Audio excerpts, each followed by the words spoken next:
ఇక్కడ ప్రజల్లో ఒక వాదన ఉంది. అంటే దివాకర్ రెడ్డి గారు, ప్రభాకర్ రెడ్డి గారు వెళ్ళిన అనంతరం అంటే జగన్మోహన్ రెడ్డి గారి నుంచి ఒకంటే ఆర్థిక లావాదేవీల పరమైన అంశాలు జరగడంతోనే అందుకు వ్యతిరేకంగా వీళ్ళు మాట్లాడారు. దట్టు ఇంకోటి దివాకర్ రెడ్డి గారు నా కుమారుడితో సమానమైన వయసు గల వ్యక్తితో నేను అంటే అన్నానో సారనో పిలిపించుకోవాలనే ఒక ఆకాంక్ష ఆయనకు ఉంటుంది. అతని దగ్గర నేను ఉండడం ఏంది, నాకు ఇది బెటర్ కాదు అక్కడే బెటర్ అని ఫీలింగ్తోనే ఎన్నిక వచ్చారు అనేది ఒక వాదన ఉందంటారు. అంత మరీ మూర్ఖంగా ఆలోచించబడలేదు కానీ ఉంటుందండి ఎవరికైనా. ఇప్పుడు రాజశేఖర రెడ్డి గారిని రాజశేఖర్ అనే జిల్లా రాష్ట్రంలో అతి తక్కువ మందిలో మా నాన్నగారు. సో అది ఉంటుంది అప్పుడు. ఎందుకంటే టాక్ అంతా ఏంటి, ఏదో జగన్ రెడ్డి దగ్గర పోయి సారనాల్లో గిరనాల్లో అంటే అది ఆయన చేయట్లేండి. కానీ అయినా మీకు చెప్పా కదా వీరిద్దరూ ఒక సమకాలికులు బాగుంటుంది అనే అభిప్రాయం. అది కూడా చిన్న కారణం కావచ్చు. లావాదేవీలు అనేటివి ఏమీ లేవండి. వాళ్ళు ఎవరినో పంపించారు. అందరూ వచ్చి రాజకీయ నాయకులు దివాకర్ రెడ్డి గారికి 5 ఉంది కానీ జిల్లాలో రాష్ట్రంలో ఉంటుంది కనుక వచ్చి అడిగారు. వాళ్ళు కూడా ఇలా బాగుంటుంది, మీరు వస్తే బాగుంటుంది.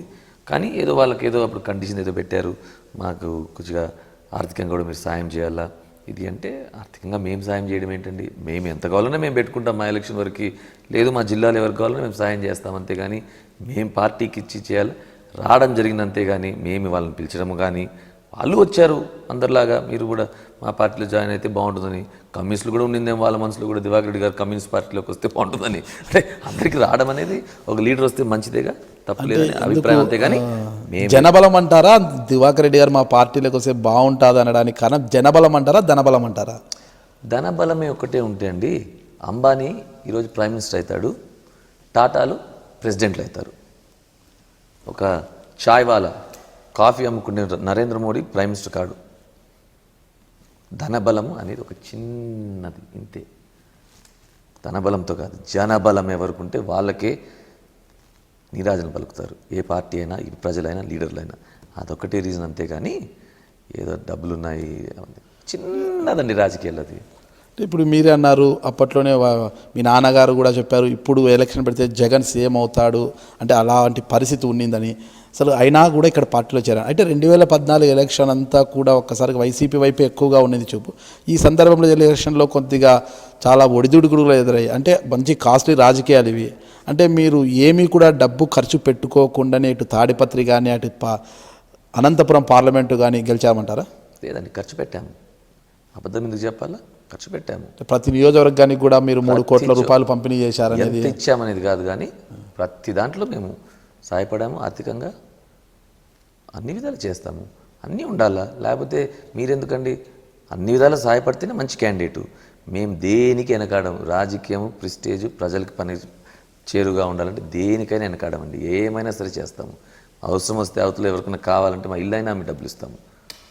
ఇక్కడ అన్ని విధాలు మేము మీకు చెప్పా కదా ఫస్ట్లోనే, దేనికైనా ఉంటారు వాళ్ళని ఒక పేరుంది మాకు జేసీ బ్రదర్స్. అది కంటిన్యూ చేస్తాము. ఆర్థికంగా కాదు, ఏ విధంగా అయినా సహాయపడడానికి రెడీ. మీరేమో సాయం చేశామంటున్నారు. అయితే ఇప్పుడు ఎలక్షన్ అయిపోయిన అనంతరము ఒకరిద్దరు ఎమ్మెల్యేలు తండ్రి గారి వెంట లేరు, ఇప్పుడు తండ్రి గారితో విభేదిస్తున్నారు. అంటే దీనికి గల కారణాలు ఏమంటారు? అప్పటికి ఇప్పటికి తేడా ఏముందంటారు? నేను చెప్పాను కదండి, పాపం వాళ్ళు ఇంకా మొన్న మాకు అసోసియేషను కొన్ని సంవత్సరాలు టికెట్లు ఇచ్చి వాళ్ళని లీడర్లు చేసినటువంటి వ్యక్తులే చిన్నగా ఏదో రాజశేఖర రెడ్డిది ఉన్నది మంది తగ్గిందనే టైంకే మాకు వెన్నపోటు పొడిచిన వాళ్ళు వీళ్ళంతా మొన్న వచ్చిన వాళ్ళండి. రాజకీయాలు అవన్నీ సహజం, మాతోనే ఉండాలి అని కాదు. కానీ ప్రజలకు పనికొచ్చే దానికి మాతో పాటు సహాయపడితే చాలు. దానికి కూడా అడ్డం పడి దానికి కూడా పర్సనల్గా తీసుకుంటే తప్పు. ప్రజలకు సహాయపడుతుంటే అన్నీ మర్చిపోవాలండి. మళ్ళీ మీరు ఎలక్షన్ టైంలో కొట్టుకోండి. ప్రజలకు పనికి వస్తుంటే మాత్రం అడ్డపడకూడదు. అవన్నీ కామన్ రాజకీయంలో. రేపు ఉండదు, అట్లనే ఉంటారనుకుంటే తప్పు. చాలా రోజు మనకు బాధ ఏడుపు తప్ప ఇంకోటి ఉండదు. రాజకీయాలు అందరు ఎదగాలనుకుంటారు, ఎవరు ఎత్తులు పై ఎత్తులు అంతే. రాజకీయాల వరకు తీసుకుంటే మీరు ఈసారి అంటే 2019 అనంతపురం వైపు చూస్తున్నారు. అనంతపురం నుంచి అటు ఎమ్మెల్యే కానీ అటు ఎంపీగా కానీ పోటీ చేయడానికి మీరు ఇప్పటి నుంచే రంగం సిద్ధం చేసుకుంటున్నారు అంటారు. అంటే అనంతపురాన్ని ఎందుకు చూడాల్సి వస్తుందంటారు? మరి ఎక్కడ పోమంటారు? కర్నూలు పోతే తంతారు, శ్రీకాకుళం పోతే తంతారు. ఏదో ఊర్లో ఎందుకు పోతామండి? మన ఊర్లో మనం ఉంటాం కానీ, మన ఇంట్లో మనం ఉండాలనుకుంటాం కానీ మీరు పక్కింట్లో బాగుంది అక్కడ పోయి ఉంటాం అనుకుంటారా?